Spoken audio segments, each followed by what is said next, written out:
Okay, I'm going to get through this. Because Ryan apparently didn't preach any of Galatians 4. Is 5? Yeah, 1. Okay, Kim did 1 through 7, and then Ryan had the rest of it. I don't know if he got through much of it. So let's just get a little recap. We're going to throw up, this is our Galatians recap. Big context for Galatians is that Paul is trying to say that the Messiah is enough and pushing back against any worldview, any law, any humanism, anything that would say that the Messiah is not enough, all right? I do have some slides too that she'll throw up there at some point, which will be awesome.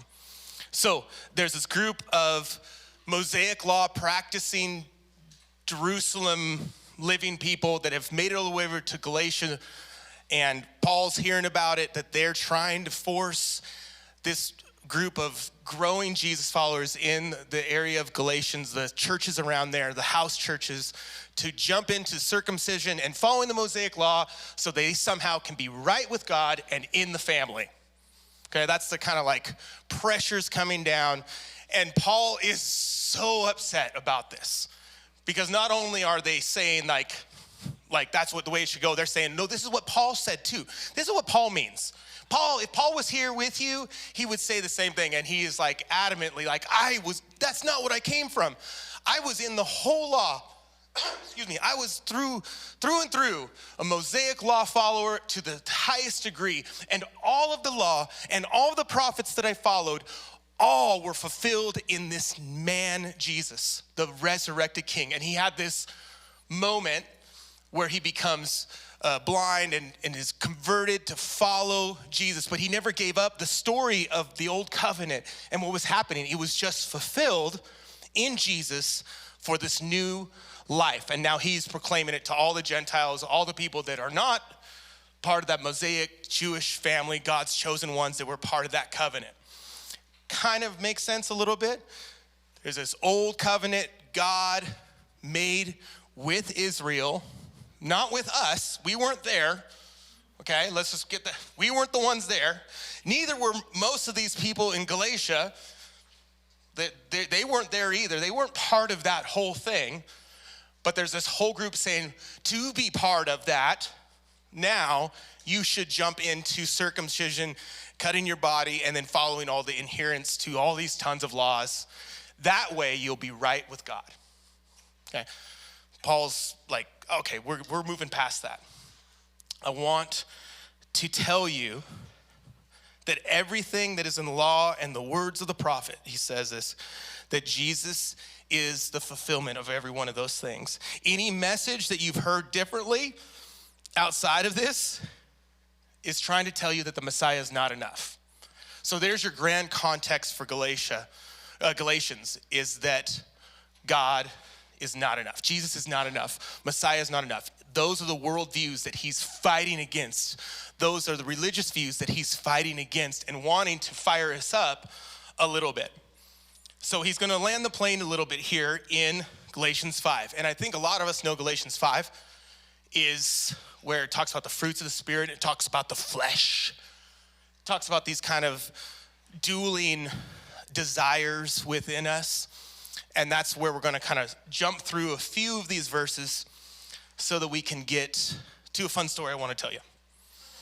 No, the story matters, but the words of Paul here in the Bible matter even more. So here we go. We're going to jump in Galatians 5, 2 through 6. It says, look here, I, Paul, am telling you that if you get circumcised, he's going back, the Messiah will be of no use to you. I testify once more against every person who gets circumcised that you'll have to then be under obligation perform the entire law. You will split yourself off from the Messiah. You people who want to be justified by the law, you have dropped out of grace. Right? Harsh. For we are waiting eagerly by the Spirit and by faith for the hope of righteousness. For in Jesus the Messiah, neither circumcision nor uncircumcision has any power. What matters is faith working through love. So simply, Paul's jumping in to again declare that anything that says the Messiah is not enough, that the Messiah doesn't cover every area of your life or lead you into redemption, any worldview is a empty path. You're dropping out of this grace journey of Jesus. And he ends this section there. Do I have those slides? Oh, okay. I'm like, I was going to follow the slides. So this, yes, thank you. That perfect. What if I didn't have any notes? I don't know what I'd do. You saved me. My favorite part of it, we're going to do these in little sections, but the first part he says, don't fall out of this rhythm of grace. And he ends this, for in the Messiah Jesus, neither circumcision nor uncircumcision has any power. Let's put it this way. Neither your rule keeping, your great performance, or your rule ignoring, your bad performance, neither have the power to bring you freedom. That's what he's trying to tell them. So like, my great performance to just do all the stuff and show up, that somehow will make me more loved? No, he says. And my bad performance, where I just don't meet the mark or don't show up, he's telling them, even that won't disqualify you more than the other thing qualifies you. Neither have the ability to lead you into the freedom of Christ. Only through Jesus, the gospel of grace, can you become and feel and live through a freedom that he is offering. So, I think that's kind of good news for us. Like, they're equally the same. Like, my worst stuff doesn't disqualify me, and my best stuff doesn't qualify me. Man, that's like I grew up in church like that. We're always trying to qualify ourselves. I'm that way. We're all that way. But then sometimes we lean the other way. What matters is faith working through love. This is something where he's kind of pushing us towards this idea that our inward journey, what's happening inside of us, what God's doing within us as a community, what's he doing with the Galatian people, is leading them to so in love with what Jesus has done for them that it bursts out to the people around them. And he starts talking about that in the fruits of the Spirit. He talks about, the works of the flesh later on. But let's start thinking, this isn't just like, I'm on the mountaintop. These Galatian people are just isolated people in one little spot, experiencing the Lord, and nothing I do matters to anybody else around me. If I'm doing good, then that's all that matters. And Paul's trying to institute what really matters is what's happening through you and out of you. He sees what's happening in the family of faith in the Galatians, and he's starting to see stuff kind of fall apart because of what's been happening inside when they believe these words from these intruders. So let's keep jumping down. I know it's a little bit fast. This is huge and thick. Paul then kind of does a side little note here. If you've read this ahead, you're with us, he's like, okay, pause, side note. You were doing so well. Who got in your way? Who stopped you? Who persuaded you by this truth? This persuasion did not come from the one who called you. A little yeast works its way through the whole lump. I am persuaded in the Lord that you won't differ from me on this. But the one who is troubling you will bear the blame, whoever he may be. So Paul's doing this whole side note, just to be clear, this didn't come from me. This is not what I was sharing with you through Jesus earlier. I just want to make it really clear. I'm so upset. You were doing so good. Why did you turn back with these people? Why were you persuaded? He even says, maybe they should just cut everything off and we'll just move forward. He's really intense about this. But he says one little line, even a little bit of this, like yeast, can spread through the whole thing. So even a little bit of this thinking in the Galatian life and following Jesus' life can do damage. Just even a little bit of this thinking. That's how passionate Paul is about encouraging the Galatian people. And that principle he's pushing through the ages and through Jesus, we get to experience too. Though we weren't the ones there, that principle, understanding there's some thought processes, there's some thought pathways that even a little bit of it starts to do damage. This idea of performance, this idea of Bad performance disqualifies me. Good performance qualifies me. So he continues on. He jumps back from his big thing. He says in verse 13, when God called you, my dear family, he called you to make you free. But you mustn't use your freedom as an opportunity for the flesh. Rather, you must become each other's servants through love. You see, he's going back to this outward expression of what's inwardly happening to you. He's basically saying this: don't lose your freedom or abuse your freedom. And this is kind of where it begins to shift. He's been talking so much about this slavery to the law, right? Like doing the right things. I'm a slave to doing the right things. Man, that's me. Like firstborns represent, right? Like we're gonna do it the right way, and this is the right way, and we're gonna do it, and we're gonna prove it, and we're gonna perform it. That is, I don't know, maybe I'm the only one there.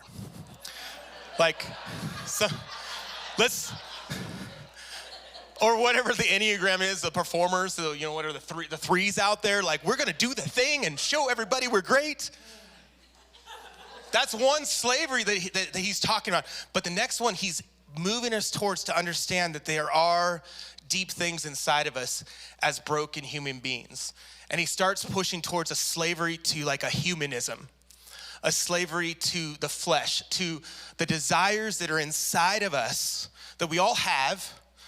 I mean, if we really were just way out there, like the most animalistic kind of like just bouncing around, just reacting to everything. I desire this, I desire this, I desire that kind of deep parts of us where we all have desires, we all have needs.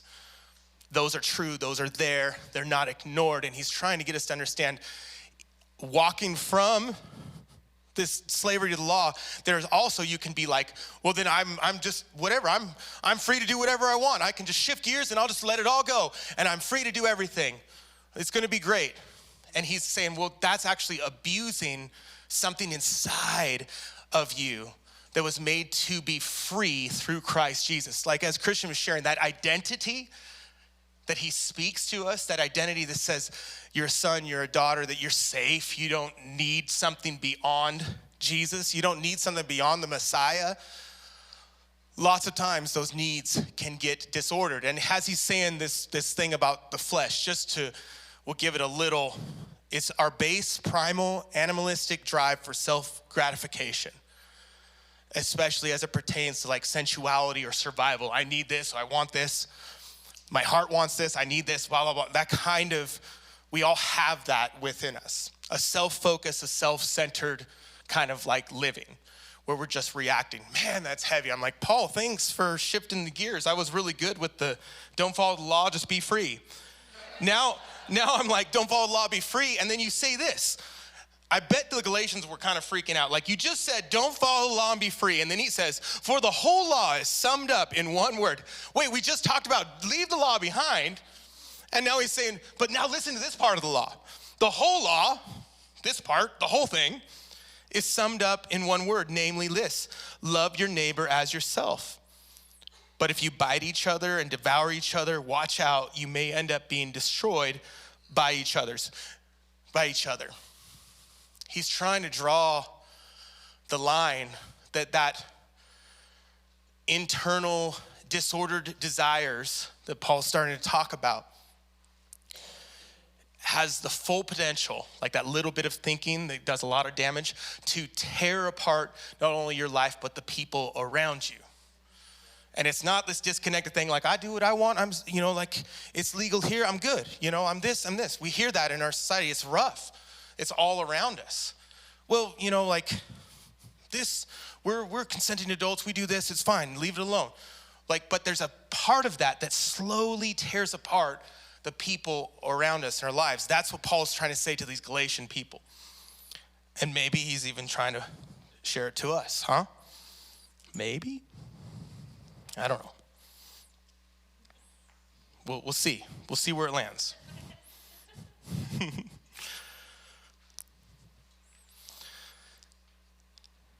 He says, for the whole law is summed up in one word, namely this: love your neighbor as yourself. Why did he say and bring him back to the law? the Galatian follower, Jesus follower might say, didn't you just tell us to stop following the law? It was very clear. Paul said the law has no way to bring you into right standing, so why follow it? Why go back to it? But this is what he's trying to say.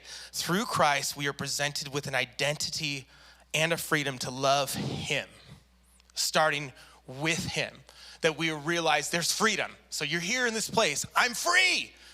And that points you back in gratitude and love and connection to the one who set you free. Any person that's ever been freed from something is going to go back to the person that's freed him and say, thank you. That's normal. I've done it. I'm sure that's happened over the ages.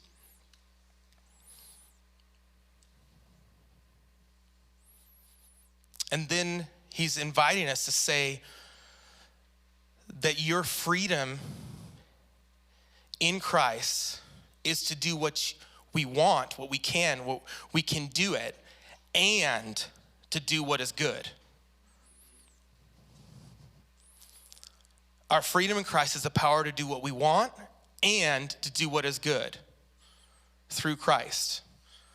We get to question that disordered desire that's moving us towards maybe a humanism, to giving way to our flesh, all those things, and say, wait, is Jesus enough for this need or this desire? Because he set me free. And we start steering those back. That's interesting. It's not like this willpower journey, as we're going to talk about. It might seem like, okay, well, why knuckle ourselves back to what Jesus says? The Spirit is what does that. And he's going to open up a big can for us to invite us into this. So disordered desires lead to the same slavery as the law. He says this. Freedom in the Spirit is the power to do what we want and what is good. Underline all those desires that we have, those flesh desires, those things that we know are there. Yes, okay, I know they're there. I'm not going to raise my hand. John's like, wait, should I raise my hand? No, don't raise your hand. That's a Drew thing. Drew's like, raise your hand. Now come on, everybody, raise your hand more. Yeah, be honest. He wants you to see that you have those. He wants you to know that you have those. And he wants you to realize that underneath all of those desires is that he's birthed and put in you as a son, as a daughter, a deeper desire that kind of surrounds and encompasses your entire life. A deeper desire for him. That all of those things that are steering us this way or this way are all part of a brokenness where I'm trying to meet a need, or I'm trying to meet a trauma, or I'm trying to meet a pain. All of those things, they're there and they're not ignored. It's not like we're talking about physical things are bad and spiritual things are good and some sort of thing. Our flesh and our spirit are a battle inside of us, competing desires.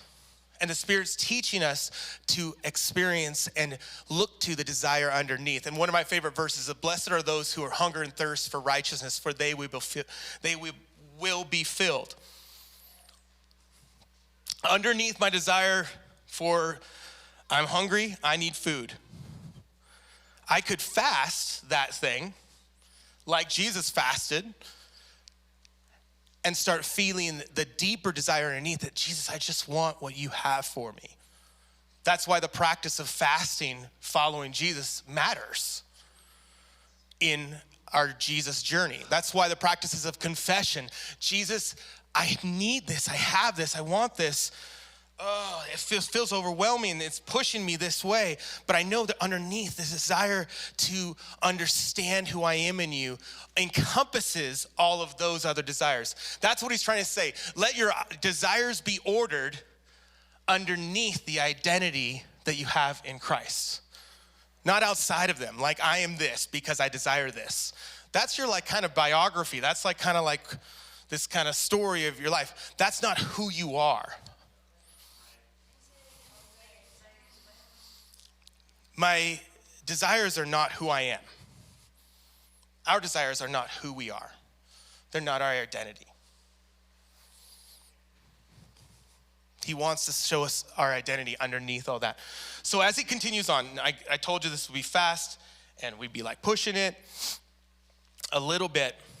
Drew's like, come on, Andy, go deeper on that part. I get it. I know.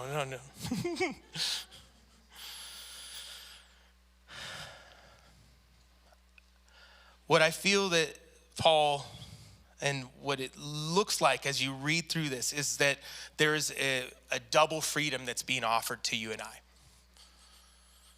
Like a freedom from that kind of guilty feeling, like I haven't measured up the law, and a freedom from being motivated and pushed by the desires of the flesh, by the desires of like my animalistic part, my parts that just kind of steer me, whatever I need, whatever I want, self-gratification, self-focus. He gives us a double freedom through that. I think that's amazing, because I don't just need the one, I need both. Because if I take the one, I steer the other way, it's generations of people have followed Jesus, have done the same exact thing as you and I. We've experienced a degree of freedom from this side, and we'll go like, well, then I could do whatever. And then we see ourselves, 3 months later really spinning out. And we're like, oh, that desire got out of order a little bit. Like, I'm totally free to have a drink. Oh, that's great. Yeah, totally free. And then all of a sudden my freedom, not this is everybody's story, like turns into like an entire, COVID time, like I'm drinking every single day, every single morning, or whatever it may be. Oh, my desires got all out of order, and I see how that's reacting to the people around me. I see how that's pouring out, and he wants to steer me through the Spirit back into my identity of a double freedom. So being led by the Spirit, he starts offering this in verse 16. Let me say this to you, live by the Spirit, and you won't do what the flesh wants you to do. For the flesh wants to go against the Spirit, and the Spirit against the flesh. This is happening inside our hearts. This is not like only stuff outside of you is bad and everything inside is good. The spirit-flesh battle, it's all inside of you. All those competing desires are going inside you. For the flesh, they are opposed to each other so that you can't do what you want. They are opposed to each other so that you can't do what you want. That sounds like slavery to me. You can't do what you want. He's calling us, he's like, you chose to follow Jesus and you get to do what you want and what is good. I get to do what I want and what is good through Jesus. It's pushing me back. So the Spirit's always pushing me back through this story, this filter, to come back to like, not just, okay, I get to do what I want, I'm free, but that thing that is in response to being free, in response to being set free, the gratitude of following Jesus. And what does Jesus do? This is how he represents himself to these people. This is how Jesus reaches out to these people. This is how Jesus responds to the Father. This is how Jesus rests. This is how Jesus lets go of anxiety. This is how Jesus responds with healing. That's the story of following Jesus. So if you're led by the Spirit, you're not under the law. This is what he said in Romans. Those who live according to the flesh have their minds set on what the flesh desires. But those who live in accordance with the Spirit have their minds set on what the Spirit desires. The mind governed by the flesh is death, but the mind governed by the Spirit is life and peace. Have we heard that there's kind of those laws of nature, like every is it like force, like every action has a reaction type thing? Yeah, you guys are science. Thoughts give way to actions. Thoughts give way to actions. And we can feed and follow those pathways of thought to actions and be like, I'm thinking I'm really hungry and I want that potato chip, right? And I'm like, no, I told myself I'm not eating potato chips today. Willpower can be like, I can battle potato chip, right? You might be able to make it through there.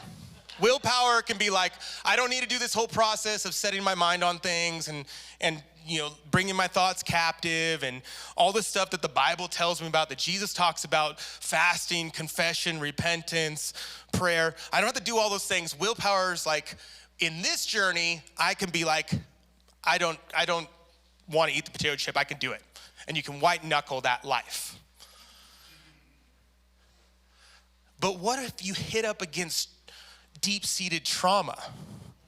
What if you hit up against a deep depression? You have pain, you have people that have betrayed you, and your flesh desires and things are ordered through that because you didn't get what you needed at this point, or you felt shorted on this point, and you're just like, what if all those disordered desires of the flesh are going through something like that? Do you think willpower is going to do it? Yeah. Not a chance. Not a chance. Then we're just going behavior modification. Then we're just deciding, I'm going to do what I'm going to do, and that just kills people too. He's inviting us into a double freedom through the Spirit, not outside of it. Not picking up another flesh. I'll just satisfy my own ability to be amazing by not doing this thing. That's just another pickup of the flesh. Man, I'm just saying this is like preaching to myself. This is hitting me in the face. I'm that. So I'll have a couple stories here and we'll help kind of open this up some. The Spirit is working to lift us out of that slavery of humanism, that self-centered, self-focused cycle, and the slavery of the law. So Paul jumps in and he says, this is what it looks like. He still hasn't quite said exactly how. He says, live by the Spirit, be led by the Spirit. Okay. He's getting to that. But he wants to lay this out so really obvious to us. If we give completely away ourselves to our flesh, now this is giving it away completely. This is not like, I just had this rough time. This is giving myself completely. He's doing this kind of like just way over the top this one side. Paul does this a lot where he'll just like throw it out, boom, a really obvious, huge example on this side and a really one on this side so we understand the truth. He says, the works of this flesh journey are obvious. And I want you to think about how some of these are played out, such as things as fornication, uncleanliness, idolatry, sorcery, hostility, strife, jealousy, bursts of rage, selfish ambition, getting into factions and divisions, moods of envy, drunkenness, wild partying, and similar things. I told you before, giving away yourself to these, and I'll tell you again, people who do these things don't inherit the kingdom. Giving yourself over to them will not inherit the kingdom. It's interesting that a bunch of those things are how we relate and act to the people around us. Some of them are kind of just like, oh yeah, here's my journey, but if we're talking about sexual sins that are part of it, like we know there's kind of like there's a journey with people in that, of course. Some of them are about how I relate to people. Some of them are how I'll relate after I have a blow up with people, like how I have the fallout with people. But so much of these have to do with how my interactions with the people around me. If you remember going back, Paul's talking about a faith. What matters is faith worked out through love, how we interact with the people around us. He's saying that freedom is seen by how it looks with the people around us too. Not just my inner journey, I'm good on the mountaintop. It's how it's reflected, like Jesus, to how the people around us are experienced. So then he throws this one back. But the fruit of the Spirit is love, joy, peace, great-heartedness, kindness, generosity, faithfulness, gentleness, and self-control.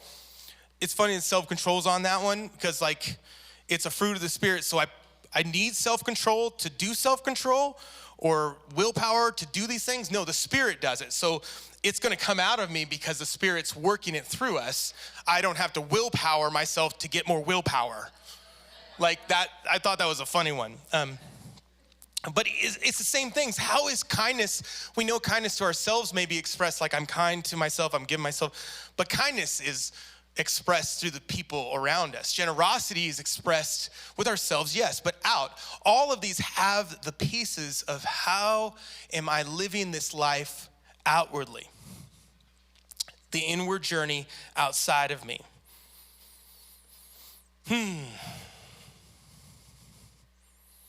So he says the final statement of this section. I know you're like, that's a lot of chapter 5. But the fruit of the Spirit is love, joy, blah, blah, blah, blah. And here it says, if we live by the Spirit, let's line up with the Spirit. Other versions say, let's keep in step with the Spirit. So he just gave us his how. Keep in step with the Spirit. So the Spirit of Jesus, the Spirit, Holy Spirit working through Jesus, it's all in the context of, like I said, of Messiah is enough or Messiah is not enough. Those are kind of like the story we're working through, okay? So in the context of Messiah is enough, the Spirit of Jesus that we're to keep in step with is him. It's his way of doing things. It's his thought process. It's his dealing with brokenness. It's his way of dealing with people around us. It's him. There's a willingness to be dependent on him.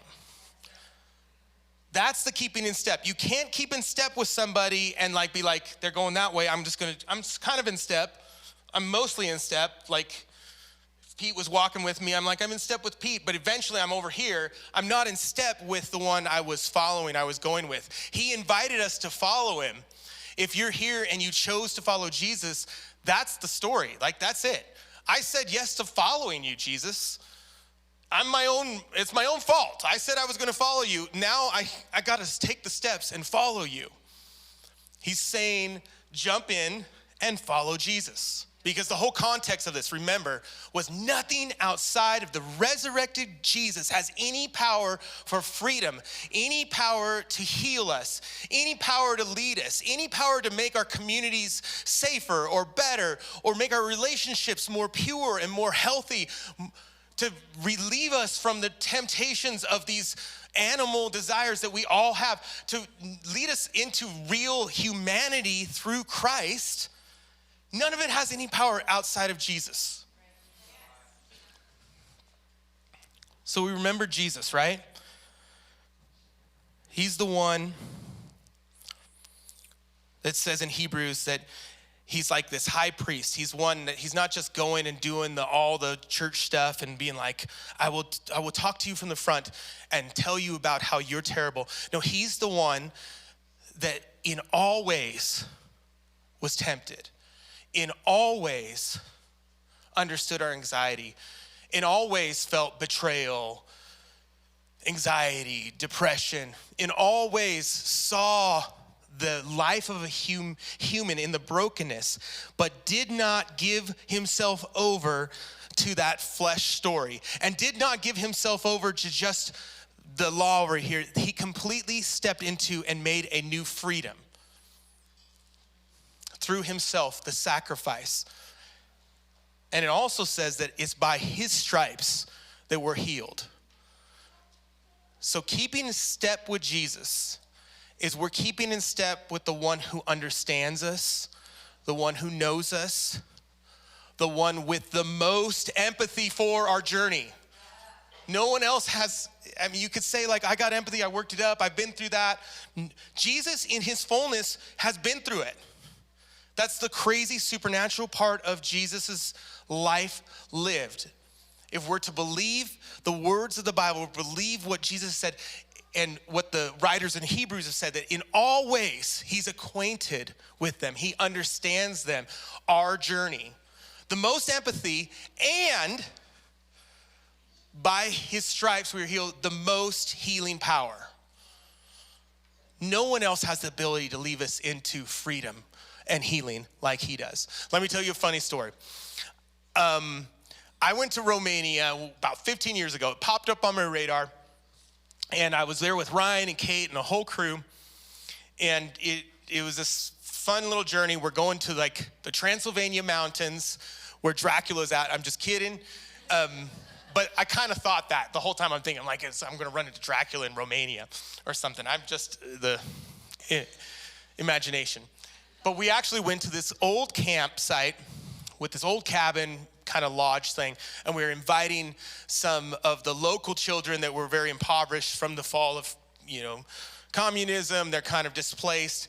And they do these summer camps every year. So we were a missions team going to the summer camp. And we're chopping firewood for this thing all day. And I'm out there and I'm like, I'm a man chopping firewood in Romania in the Transylvania mountains. And Dracula's around the corner. This is amazing. And I get to tell people about Jesus and love on these little kids that are in just terrible situations in poverty-stricken Romania. And that night, I'm like, I'm going to sleep good. And I did not. I woke up about 1 a.m. with severe pain. And I am losing my lunch, my dinner, 2 days lunch, dinner. Like, I am like everything. I'm falling apart, severe pain right here and right here. And some of you may know what that means, but I didn't. I'm wandering the halls. I remember my friend John Fell came out. He's like, Andy, what's wrong with you? Just go back to bed, jeez. And I'm like, I can't. And I'm just pacing, I'm just hurting. And Ryan finally finds me around 6 a.m. He's like, hey man, like what's going on? And I tell him, he's like, dude, I think your appendix is going down. And I'm like, no way. This is terrible. We're like 3 hours from the closest hospital and we're in Romania. So what's that hospital look like anyways? This is my head, right? And he's like, I'm gonna call the guy, he's gonna come meet us halfway. And this guy races from the city in his old Mercedes, kind of looks like a kind of old oil diesel-y rig. And he races there and he looks at me in his broken English. He's like, I can drive fast and hurt you, or I can drive slow and you'll still be hurting. And I said, fast, get me there fast. And like, I should have died so many times on that journey. Blind corners, this guy's just taking him, like disregarding everything. Single lane roads, somehow we get there in like an hour, but it's so bumpy, we're like flying all around. I'm in the back seat puking, Ryan's holding my head, just rubbing it like, come on buddy, you're gonna make it. We get to this hospital, and by that point, I'm about to pass out from the pain. I think it's really gonna burst. I get into the triage, and I wanna talk to you about these two doctors I interacted with. The first one, kind of a young dude, triage guy, and he saw me coming, and I could tell I was like, oh, a caring face, somebody that can help me. And he had so much compassion. He sets me down, he starts talking to me. Oh man, I'm so sorry. He was English speaking, it was like a medical student hospital, so they had a lot of young folks there. And he's talking to me, he'd been to university. He's like, oh man, I really wanna help you, I understand. And he's looking around, no one's coming, and he's feeling bad, and he's like, I'm just gonna give you some pain meds. And he has so much empathy for me, so much compassion. I love that man. He gave me the pain meds, right? And I mean, like, it's kind of ignoring that there's something going on, right? But for about like an hour, I felt great. He gives me the pain meds. So I'm laying there, and I don't know what he thought was gonna happen next, because his boss, the surgeon lady, comes in, and she's basically like, what the heck did you do? I need to diagnose what's wrong with him, and he doesn't feel anything. He's smiling at me. He's super happy. I love your empathy. I love your compassion, but it's worthless, basically. She was so mad. She chewed him out in front of me. She's like, son, I'm gonna have to wait till all your pain comes back. I'm gonna have to wait till it just flares up because I need to know. And I'm like, wait, that means longer? And she's like, yeah. So I lay there, and she comes back an hour, and I am really writhing. I'm just like, can't. And she comes and diagnosed me because she's a surgeon. And if you've ever met a surgeon, they know what's what. No one else knows what's what, but a surgeon, I know what to do. We cut it out. I am a surgeon. I have the power. I know what to do. I know how to take care of it. I don't care what anybody else's compassion. I'm just going to get through this. They have probably sometimes, I'm painting it wrong. Maybe surgeons aren't all this way. Maybe they have a little bit rough bedside manner. Like, no, here's what we're doing. Shut up. Let's go. And so she leads me into this dark basement surgery space where they lay me down. I put my arms out like I'm on a crucifix and I lay backwards and everybody swarms me. I'm all alone. They left my friends. They wouldn't let them through. I feel like I'm in some horror movie in the basement of a hospital and they're taking my organs. And I wake up and I got this crazy scar and I got my appendix taken out for like $300. And I mean, like, it's a lot more if you do it here. And they did a great job. One of the guys comes out, you have big, black, ugly appendix, I take it out. And that was like the surgeon helper that was with her. He was like this big, tall guy. He was funny. Eventually, Ryan and buddies broke me out of the Romanian prison. And I made it home much less of a man to my wife, Andrea, because I didn't have an appendix. It was gone. So I was less of a man. Just, that's the joke. That's the Father's Day joke for you. I made it home as less of a man. I want you to think about those two doctors. I want you to think about this idea of keeping in step with the Spirit. As we're going to come up, the worship team in a few moments is going to come up, and we're going to just take a few moments to respond. I got there, and I really did want compassion and empathy. A whole heck of a lot. And I got it. And it was nice for about an hour. Sometimes there's people and there's things in your life, or even your flesh is gonna be like, this is okay, I feel you, like, I understand, you need this, oh. And there's things that you might do or experience, or people that might come into your life that might push in that journey and be like very empathetic to you. And that's awesome, it's good for us to have empathy. When we're talking about keeping in step with Jesus, we're talking about the person that has all the empathy. He's the source of empathy. He's empathy incarnate. He knows everything that we've experienced. He's with us through it all, never leading us. And then I run into that surgeon who knows everything, maybe has zero empathy, but has the healing power. Those two different doctors, both trying to help me along the journey, but neither of them carrying the fullness of what I needed in that moment.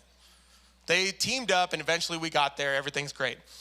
But with Jesus, in your journey, you may be hearing these words of Paul and be like, do you know how deep I'm down this temptation and this addiction? Do you know how deep I'm down this brokenness in my family? Do you know how deep I'm down just following, like trying to make everything perfect and be the good performance? Do you know how deep I'm down that journey? And Jesus looks at you and says, yeah, I do. I'm with you right now, not on the other side of it. I'm with you right now. How do I get out of this? How do I go to any place of freedom? And Jesus invites again, do what I do. Lean into me as I lean into the Father. Lean.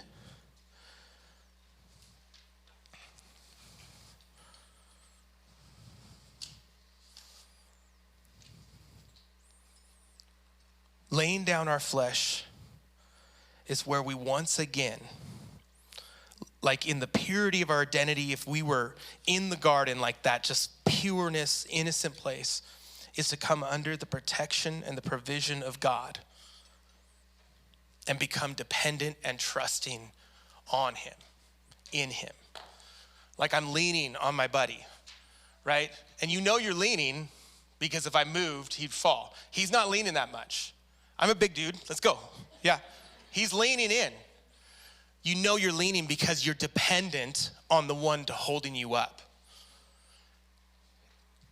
Obviously, there's steps and practices following Jesus. There's more to this story. If we had more time, we'd talk about fasting, the fasting food, and we talk about confession, the way Jesus confessed.